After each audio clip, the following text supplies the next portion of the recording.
우리가 세상을 살아가다 보면 우리에게 필요한 것들이 많지 않습니까? 그냥 몸만 가지고 사는 게 아니라 우리 삶에 이런저런 삶에 유익을 주는 그런 물건들이 많이 있어야 되죠. 이런 것들을 우리가 뭐라고 얘기하느냐? 생활 필수품, 또 다른 줄여서 생필품 이렇게 얘기를 하죠. 그런데 이런 생필품 중에는 하나만 아니라 짝을 이루어 사용되는 물품들이 많습니다. 예를 들면 실과 뭐가 필요하죠? 바늘. 그 다음에 칼 있으면 반드시 밑에 뭐가 있어야 되죠? 도마. 그 다음에 신발을 신고 벗을 때는 뭐가 필요합니까? 신발장. 이런 것도 필요하죠. 이렇게 짝을 이루어서 우리 삶에 유익을 주는 물건들이 많이 있는데요. 특별히 그 가운데 하나를 들라 그러면 또 뭘 들 수 있느냐? 자물쇠와 열쇠를 들 수가 있습니다. 여러분 열쇠 다 갖고 계시죠? 아마 사람마다 요즘은 번호키가 많이 있지만 그래도 열쇠들을 다 아마 갖고 계실 거예요. 열쇠를 어디 뒀나? 잊어버려가지고 찾지 못해서 어려운 경우도 많이 있죠. 이것처럼 짝을 이루는 것들은 이들은 하나만 떨어뜨려 놓으면 별 의미가 없어요. 함께 쓸 때 그 영향력, 능력을 발휘할 수 있죠. 그래서 뗄래야 뗄 수 없는 그런 관계로 연결되어 있습니다. 자, 그런데 여러분 자물쇠 이러면 어떤 생각이 드세요?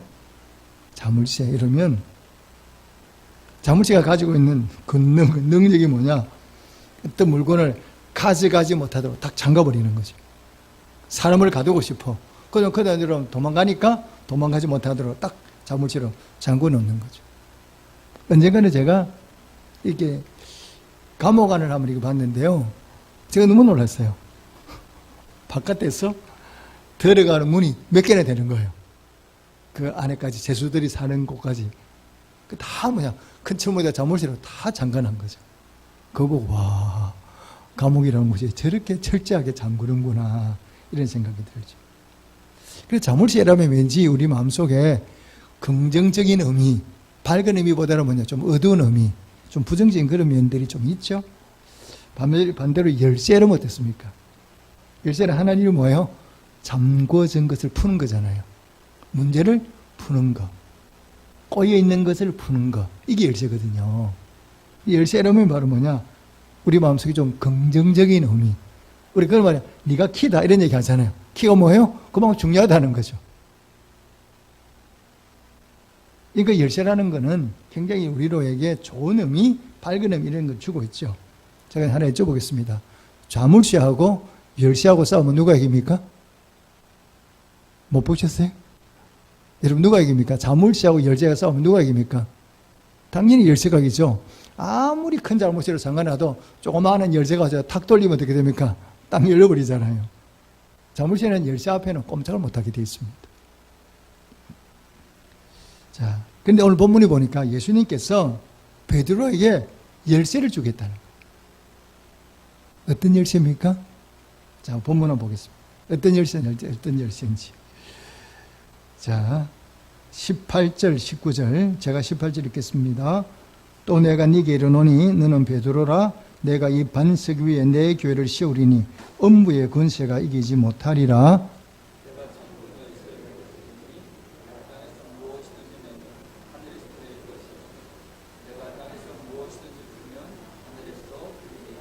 아멘. 오늘 본문이니까 천국 열쇠 주셨는데 천국 열쇠는 두 가지 역할을 해요. 어떤 역할이냐고 첫째 한번 보십시다. 자, 18절에 보니까 예수님께서 말씀하시죠.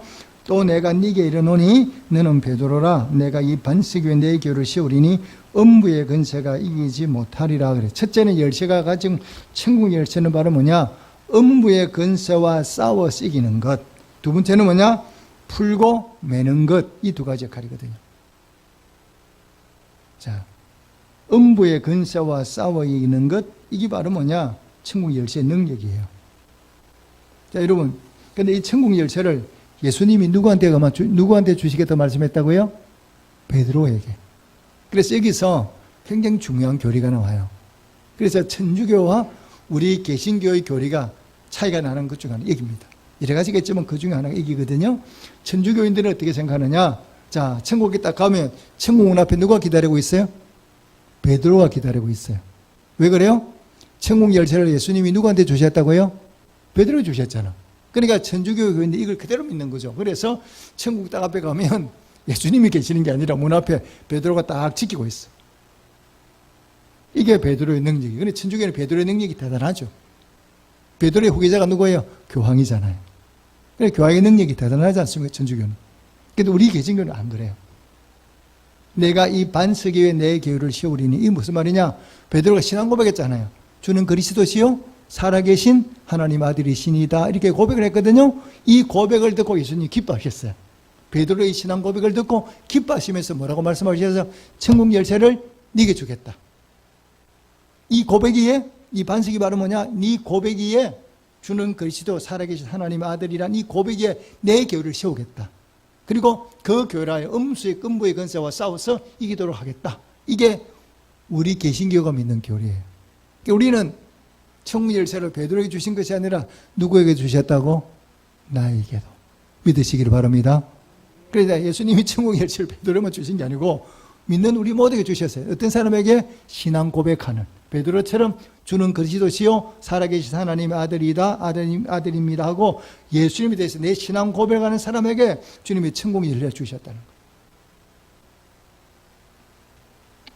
그리고 이 천국 열쇠가 가지고 있는 능력이 바로 뭐냐? 첫째가 음부의 권세와 싸워 이기는 거예요. 자, 이 음부의 권세와 싸워 이기는 게 어떤 것인가? 예를 들어 수행해 보십시오. 자, 사도행전 16장에 보면 바울과 실라가 나오죠. 바울과 실라가 복음을 전하다가 메르막 옥에 갇혔어요. 꼼짝도 못하게 갇혀있죠. 그런데 한밤중에 그들이 일어나서 찬송을 기도했어요. 그랬더니 어떤 일이 벌어져서 묶인 것이 다 지진이 났어. 지진이 나면서 묶인 것들이 다 풀어져 버렸어요. 누가 풀어준 게 아닌데 저절로 풀려버렸어요. 묶은 거는 뭐라고요? 사단의 권세죠. 사단의 권세는 뭐냐? 음부의 권세를 묶는 거거든요. 묶어서 교회 가지 못하도록, 묶어서 예수 믿지 못하도록, 구원받지 못하도록 사람들을 묶어서 교회 가려고 하면 어디를 교회가 딱 묶어서 꼼짝 못하게 만드는 음부의 권세. 그런데 바울과 실라가 찬송하고 기도했더니 이 묶인 게 다 풀어져 버렸어요. 음부의 권세, 사단의 권세를 이기는 모습이 오늘 본문에 이 사도행전 16장에 기록되어 있죠. 그래서 이 음부의 권세는 바로 뭐냐? 예수 믿지 않는 사람에게, 사단에게 묶여있는 사람, 사단에게 묶여있는 사람을 풀어서 이 사람을 아이건 예수 믿고 구원받게 만드는 게 천국 열쇠예요. 그래서 예수 믿는 우리에게 이 천국 열쇠를 주셨다는 것은 바로 뭐냐? 내 신앙 고백을 통해서, 나를 통해서 하나님의 역사가 나타나는 거죠. 나를 통해서 내가 먼저 예수 믿고 구원을 받고 내가 이 천국 열쇠를 다른 사람에게 전하는 거죠.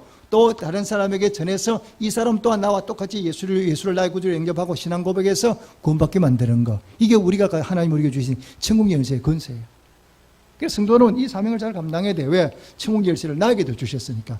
베드로에게만 주신 것이 아니라 이 세대를 살아가는 나에게도 주셨기 때문에 이 천국 열쇠를 가지고 나도 사단에 묶여서 풀어나고 이 사단에 묶여있는 많은 믿지 않는 영혼들을 구원해내는 게 우리가 하나님 주신 사명이죠. 베드로에게 주신 것이 아니라 나에게도 주셨다. 이걸 믿고 우리가 이 천국 열쇠를 내가 소유하고 이 천국 열쇠를 가지고 영혼을 구원하는 일에 사단과 싸워 이기는 일에 이런 바르게 잘 활용하시기를, 바르게 사용하시기를, 또 그런 능력을 소유하시기를 주님으로 축복합니다. 그리고 또 천국 열쇠가 가지고 있는 능력이 뭐라고요? 오늘 19절에 보니까 두 가지가 나오죠. 네가 매면 누구를 묶어야 돼. 사단의 권세를 묶어야 돼요. 묶게 만들고 풀게 만들겠다는 거예요. 네가 땅에서 모진 풀면 하늘에 풀리겠다. 사단이 천국 열쇠 가지고 있는 게 바로 뭐냐? 이것들이 푸는 권세를 가지고 있는 거거든요. 자, 막힌 것을 이제 문제를 푸는 열쇠라 이 말이. 더 구체적으로 말하면 이 천국 열쇠는 뭐냐? 묶인 것을 풀어주는 거죠. 또 세상에 살아가다가 내 앞에 문제가 발생했어요. 닫혀있는 문제를 해결하는 이 능력이 바로 뭐냐? 이 천국의 열쇠 능력이거든요. 자, 우리 앞에 이런 문제가 발생해요. 우리가 세상 살아가다 문제가 발생하지 않은 사람 아무도 없잖아요. 다 문제가 발생해요. 그리고 그런 문제들을 여러분 어떻게 풉니까? 어떻게 풀 수 있어요? 이런 문제를 푸는 능력이 있어요.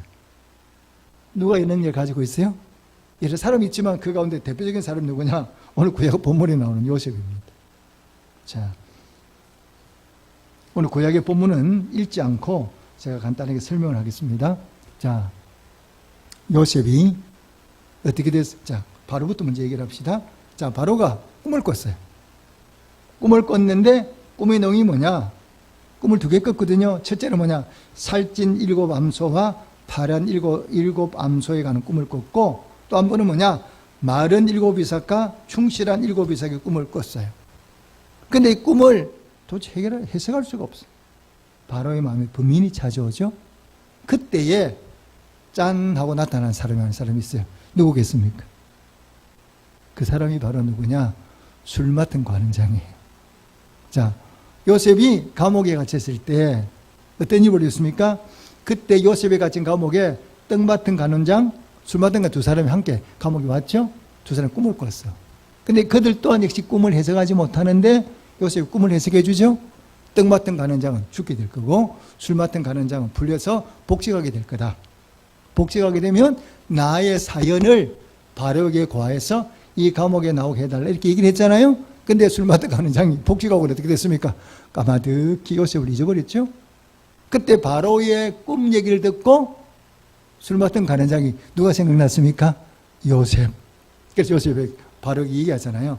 내가 이렇게 감옥에 있을 때 이 요셉이라는 청년이 내 꿈을 해석해 줬다. 그러니까 요셉에게 꿈을 물어보십시오. 그래서 바로가 요셉 오라 그랬어. 이제 요셉 앞에, 바로 앞에 왔어요. 그 바로의 꿈을 해석해 주는 장면이 뭐예요? 오늘 본문이죠. 똑같이 다 꿈은 뭐냐? 풍년과 흉년이다.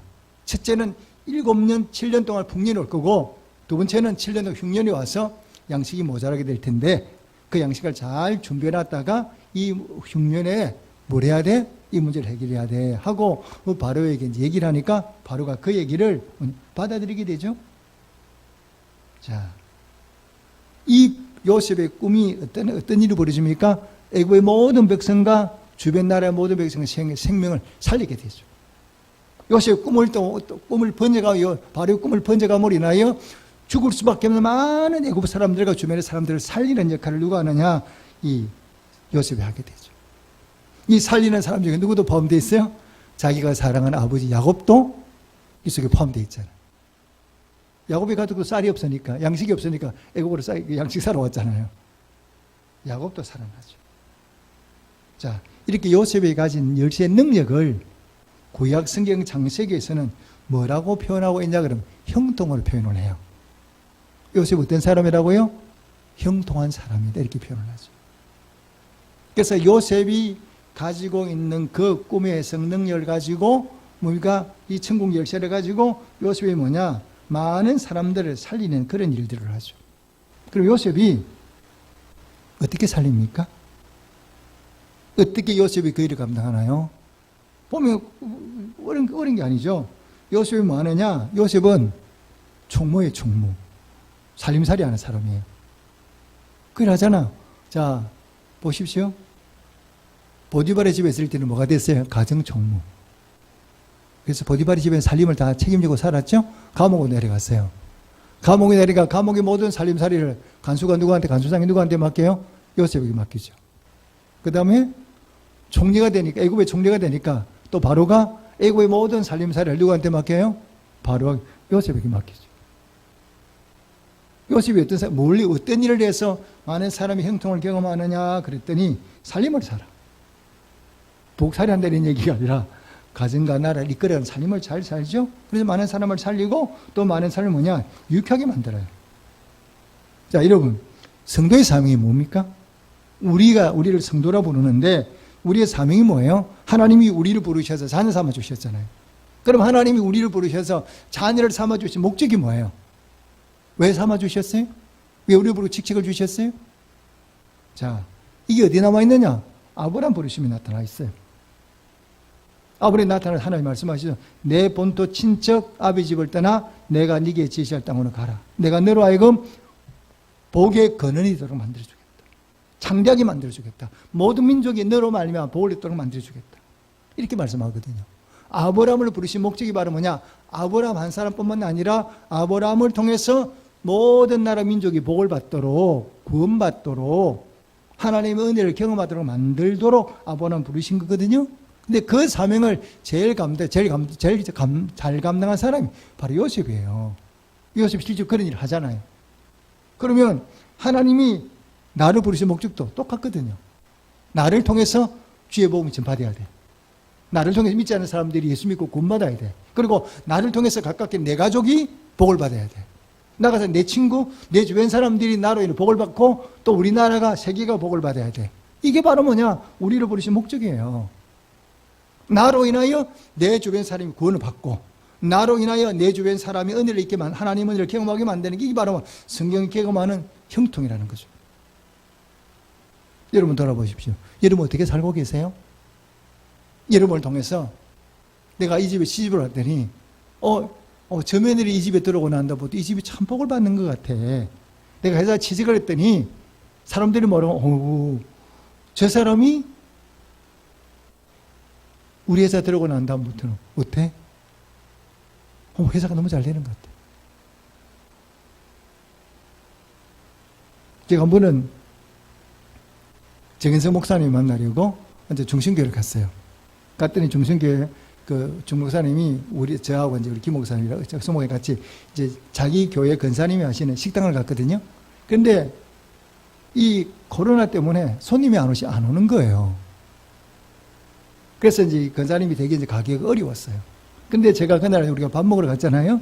근데 밥 먹으러 간 다음에 어떤 일이 벌어졌냐. 안 오던 손님이 줄줄이 들어오는 거예요, 가게에. 그러니까 권사님이 너무 놀라가지고 나중에 이렇게 우리가 정 목사님이 이게 밥값을 주니까 그 권사님이 손을 흔들면 안 받겠다는 거예요. 목사님이 오시는 바람에 오늘 손님이 얼마나 많이 왔는데 어떻게 돈을 받냐. 그냥 대접해주고 싶다 그래서 우리 그냥 공짜로 먹고 나갔다니까요. 예를 들면 그랬다는 것이 전부가 아니라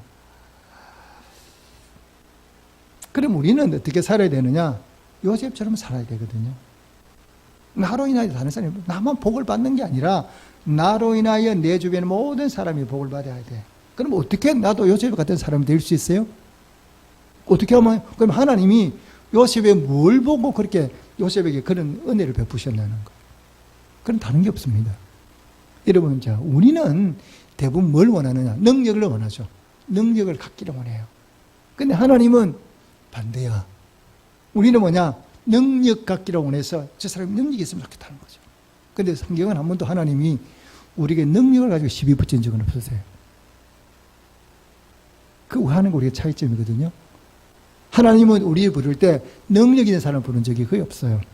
성경의 사람들은요, 위대하죠. 이 성경에 나오는 모세, 요다이, 다른 사람들이 위대한 사람이 참 많잖아요. 그런데 그 사람들은 보면 한 사람도 위대한 사람이 없어요. 하나님이 부르실 때는 다 뭐냐? 그냥 그 사람이야. 그냥 보통 사람이야. 근데 하나님께 불림받아서 뭐가 됐다고요? 위대한 사람이 된 거지. 처음부터 위대한 사람이 부른 사람은 한 사람도 없습니다. 모세도 뭐였습니까? 양치기잖아요. 광야에서 양치는 양치기였잖아요. 그리고 야곱도 뭐였어요? 양치기였잖아요. 요셉도 뭐냐? 종이었잖아요. 근데 하나님 부르시니까 어떻게 됐어요? 위대한 사람이 됐잖아요. 왜 그랬습니까? 그럼 하나님이 뭘 보고 이들을 사용하냐 이 말이에요. 굉장히 중요한 문제. 하나님 보시는 관점이 뭔가를 우리가 알아야 되죠. 하나님 요셉을 부르신 관점이 첫째가 바로 뭐냐? 가장 큰 무기가 성실함이에요. 요셉은 어디 가든지 주어진 상황에 최선을 다하죠. 보디발의 집에도 종으로 팔려갔는데 거기서 낙심하고 있는 게 아니라 보디발이 맡기신 일을 최선을 다해 감당하니까 보디발이 보니까 애가 참 괜찮아. 이 정도면 우리 집의 살림을 다 맡기도 되겠다. 너 책임지고 우리 집 가정 총무해. 다 맡겨버리잖아요. 다 감옥에 내려갔어요. 감옥에 내려가니까 간수장에 가보니까 요셉이 진짜 괜찮아하거든요. 야, 감옥 일 네가 다 알아서 해. 또 감옥 성실하니까 맡기는 거죠. 총리가 됐어도 바로가 뭐라고 말합니까? 애굽 다 네 거야. 네가 알아서 다 해. 뭘 보고 그래죠? 요셉의 신실함이죠. 하나님이 보시는 거는 능력이 아니라니까요. 하나님 보시는 거 뭐냐? 우리가 얼마나 신실한가거든요. 이 성경에 나와 있어요. 자, 고린도전서 4장 1절 2절 보십시오. 고린도전서 4장 1절 2절 보면 어떻게 나와 있습니까? 맡은 자에게 구할 것은 뭐라고요? 크게 한번 대답해 봅시다. 맡은 자에게 구할 것은 뭐라고요? 충성. 이 충성은 충성 이게 아니거든요. 충성이 뭐냐? 새 번역에서 뭐라고 번역하고 있습니까? 새 번역 성경은 맡은 자에게 구할 것은 신실함이다 이렇게 말해요. 신실함이에요. 다르게 표현하면 성실함이죠. 지극히 작은 일에 충성하는 자, 큰 것도 맡기거든요. 요셉이 바로 뭐냐? 그런 사람이에요. 보디발의 집안에 있을 때도, 감옥에 있을 때도, 애굽의 총리가 있을 때도 뭐 하는 겁니까? 최선을 다해 그 자기를 감당해요. 그러니까 하나님이 요셉과 함께 하시죠. 요셉이 농땡이 치고 잠자고 숨어 이렇게 하면 하나님 요셉과 함께 하시겠습니까? 항상 요셉과 함께 하시니까 하나님이 그런 요셉을 보시면 은혜를 주시죠. 여러분, 요셉만 그런 게 아닙니다. 구약을 대표하는 인물이 다윗 아닙니까? 그럼 하나님이 왜 다윗을 선택을 지어서 왕으로 삼으시고 그 다음에 메시아 조상을 삼았어요? 뭘 보신 거예요? 자, 보십시오. 요셉이 왕으로 하나님께 기름 부음 받은 때는 나이가 많은 사람 아니에요. 청년 시절도 아니에요. 10대 요절마 젊을 때 어린아이 때. 양치는 목동일 때 하나님이 사무엘을 보내가지고 그 요셉을 갖다가 뭐 했습니까? 기름 부으셨거든요. 이미 왕으로 점을 찍어놨단 말입니다. 근데 요셉이 그때 나이로 말하면 어른도 아니야. 20대도 안 됐어. 그런 어린 다윗을 하나님께 기름 부은 이유가 뭐예요? 다윗을 뭘 보고 기름 부으셨어요? 성경을 보면 하나님이 다윗을 되게 사랑하시죠? 내가 이세 아들 다윗을 만나니 내 마음에 합한 자라. 이렇게 말씀을 하시는데 뭘 보고 마음에 합했다는 얘기는 없어요. 그걸 찾아보는 게 성경의 능력이에요. 믿음의 능력이죠. 눈이 열리는 거죠. 자, 골리앗과 싸우러 올 때 다시 뭐라고 얘기합니까? 내가 내 아버지 양떼를 지킬 때 사자가 와고 맹수가 와도 도망갔다 싸워서 지켰다? 싸워서 지켰다는 거죠. 어린 소녀에 불구하고 사자나 짐승이 오면 다시 안 도망안 가요. 목동의 사명으로서 양들을 목숨 걸고 양을 지키는 거죠. 왜? 자기 목동이니까. 목동의 사명 양을 지키는 거니까. 그렇게 무서운 사자가 와도 어린 소년이 도망가지 않고 싸웠다는 거예요. 하나님이 이걸 눈여겨보시는 거예요. 너 정도쯤 되면 뭐 해도 되겠다? 내 백성을 맡겨도 네가 잘 돌보겠다. 이게 하나님의 판단이에요. 그리고 요셉이 얼마나 신실한 사람인 걸 알 수 있는 게 뭐냐면, 자, 보십시오. 자, 다시 골리앗과 싸울 때 뭘 가지고 골리앗을 죽였어요? 대답해 보세요. 뭘 가지고 죽였어요? 물맷돌. 근데 이런 보시죠. 이 물맷돌을 그냥 툭 던져가지고 골리앗이 죽겠습니까? 한번 생각해 보십시오. 그냥 뭐 골리앗을 갑오로 무장하고 있잖아요. 근데 물맷돌 맞아 죽겠냐고요? 안 죽죠. 그런데 어떻게 골리앗 죽이냐 그러면 이 골리앗이 죽일 때 다윗이 평소에 물맷돌을 많이 던졌다 안 던진다? 많이 던져서 연습한 거예요. 그러니까 딱 던지면 이마에 맞을 정도로 능수능란하게 연습을 한 거예요. 짐승이 오면 자기는 칼과 창을 가지고 죽이기 어려우니까 물맷돌 가지고 짐승을 쫓아낼 수 있죠. 그러니까 자기가 쓸 수 있는 가장 최상의 무기가 물맷돌 말고 이 다윗이 물맷을 엄청 연습을 한 거예요. 짐승을 딱딱 던져서 맞출 수 있는 그런 능력을 기술을 터득하고 있는 거죠. 그러니까 골리앗과 싸울 때도 만약에 다윗이 물맷돌 던지는 게 자신이 없으면 하겠습니까? 안 하겠습니까? 못하죠. 그런데 다윗은 자신 있는 거죠. 물매를 가지고 너의 급수를 칠 자신이 있는 거예요. 그만큼 물매를 능수능란하게 사용한다 이 말이에요. 그 얘기는 다르게 말하면 그만큼 물매를 가지고 훈련을 많이 했다 이 말이에요. 양떼를 지키기 위해서. 다르게 표현하면 그만큼 다윗이 신실했다 이 말이에요. 하나님 어떤 사람 찾으세요? 능력 많은 사람 찾으세요? 아닙니다. 하나님이 찾으시는 사람 어떤 사람이냐? 신실한 사람이에요. 1달란트, 2달란트, 5달란트 샀죠? 한 달란트 받은 사람이 아니라 2달란트와 5달란트 받은 사람. 신실하게 자기의 주어진 일들을 감당하는 사람이 바로 뭐냐? 그런 사람 지금도 찾으시는 거예요. 우리가 어떻게 살아야 되는 걸 한번 점검해 보셔야 돼요. 자, 여러분 부자 되고 싶으시죠? 근데 아멘 안 하시네요. 부자 되고 싶습니까? 어떻습니까? 부자 되고 싶습니까? 부자는 뭐가 많은 게 부자예요? 간단 세상적인 눈으로 바라면 돈이 많은 게 부자잖아요. 돈은 벌어야 되잖아요. 그래서 사람들이 돈 벌려고 엄청 애를 쓰는 거죠. 근데 생각만큼 돈이 잘 안 벌려져. 부자는 되고 싶은데 생각처럼 돈 버는 게 어려워. 그러니까 돈이 잘 안 벌려져. 그래서 사람들이 고민하는 거죠. 돈을 좀 많이 벌고 싶은데 이 돈이 어디로 도망갔는지 잘 안 벌려지거든. 그런데 여러분, 제가 하나 여쭤볼게요. 돈을 많이 주시면 어디 쓰실 건가요? 제가 이제 사업장이나 가게 개업예배를 가면 제가 그 주인 이제 부모 얘기를 하죠. 가게에 계신 거 사회사업 하려고 봉사하려고 계신 것 아니죠? 맞대. 계신 목적이 뭐예요? 돈 벌려고 계셨죠? 맞다 그러죠. 제가 그랬어요. 그러면 돈 많이 벌면 어디다 쓰실 건데요? 이렇게 물어보면 대부분 다 대답을 못해. 그러니까 돈을 벌고는 싶은데 이 돈을 어디 쓰겠다 이렇게 물어보면 계획이 아직 없어. 막연하게 돈을 벌겠다고 생각하지 돈을 벌었으면 어디서 쓸 거냐 이렇게 계획을 안 세우는 거죠. 여러분, 우주 만물이 다 누구 겁니까? 하나님 거. 그럼 우리는 하나님은 뭐예요? 자녀. 그럼 아버지께 다 이렇게 될 수도 있잖아요. 자, 보십시오. 이 중요한 걸 여러분들이 아셔야 돼요. 자, 자식이 아빠 나 돈 1,000원만 이렇게 얘기해. 아빠 나 10,000원만 이렇게 얘기해도 줘요. 그 정도는 줄 수 있어요. 근데 애가 갑자기 오더니 엄마 나 돈 100만 원만 주세요. 이게 장난이 아니고 애가 진짜 그렇게 얘기를 하는 거죠. 그럼 엄마가 놀라서 얘 너 어디 있을 건데?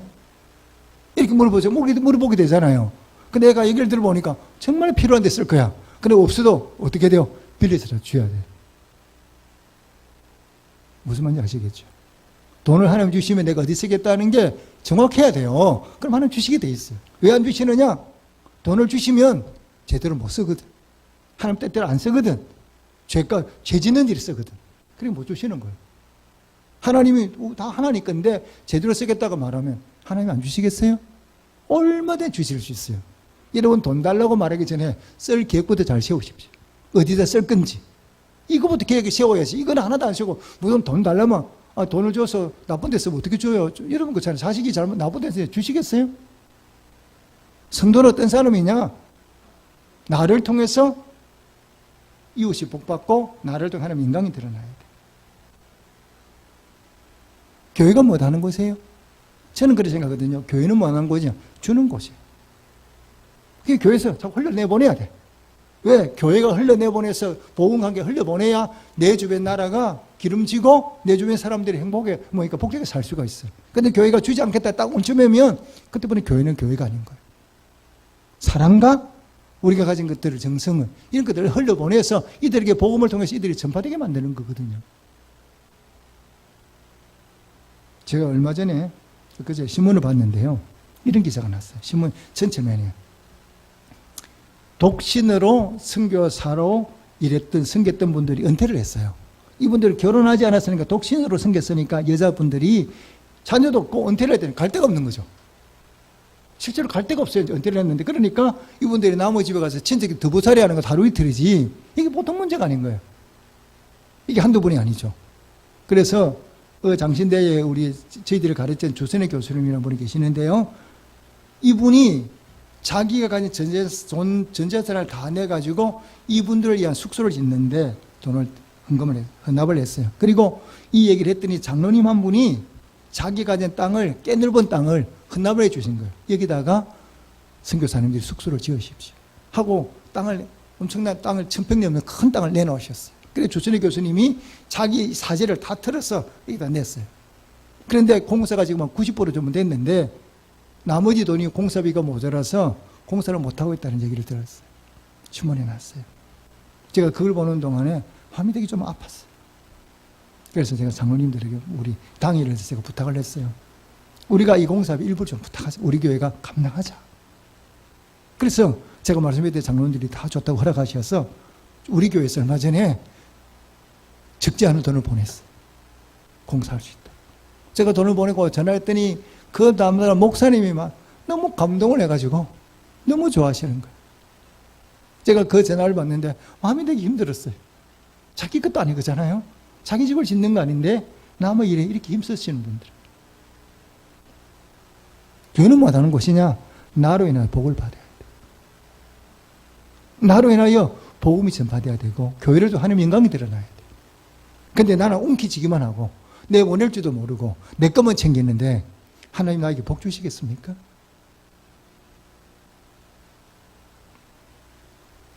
하나님 우리에게 천국을 주셨죠. 천국을 제가 바로 뭐냐? 이것을 구원하는데 쓰는 거예요. 하나님 예수 그리스도를 내가 먼저 구원받았으니까 그 구원의 복음을 전해서 천국 열쇠가 이들 이 사람들 가야 돼. 그리고 나로 인하여 문제가 해결돼야 돼. 이게 바로 우리 성도의 모습이에요. 요셉이 그 일을 감당했다는 거죠. 제대로 감당하니까 성경의 주인공이 되는 거죠. 오늘 우리에게 주시는 말씀들을 여러분 다시 한번 마음에 깊이 새기시고 우리 모두가 천국 열을 내게 주신 이 천국 열쇠를 그 능력을 바르게 깨닫고 바르게 사용하고 바르게 전해서 많은 영혼을 구원하고 이 어두운 시대를 밝히고 주님이 기뻐하는 일에 귀하게 쓰임받는 우리 교회와 성도들이 되시기를 주님으로 축복합니다. 아멘. 기도하겠습니다.